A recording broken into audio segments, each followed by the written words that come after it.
తప్పుడు ఉద్దేశాలు, తప్పుడు తలంపులు, తప్పుడు ఆలోచనలు రాకుండా మనం ఆపలేం. ఎందుకంటే వాటిని ఉత్పత్తి చేసే శరీరములో మనం బతుకుతున్నాం.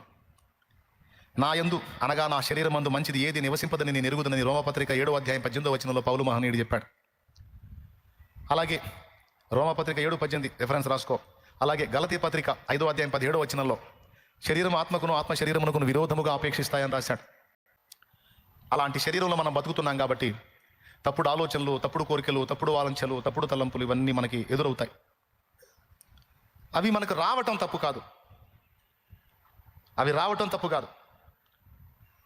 వాటిని పారద్రోలకుండా, వాటిని మన తలకాయలో గూడు కట్టుకొనిచ్చి వాటికి క్రియారూపం ఇచ్చినప్పుడు అది శక్తిగా మారుతుంది, అది మనల్ని పట్టి పీడిస్తుంది. అది పాయింట్.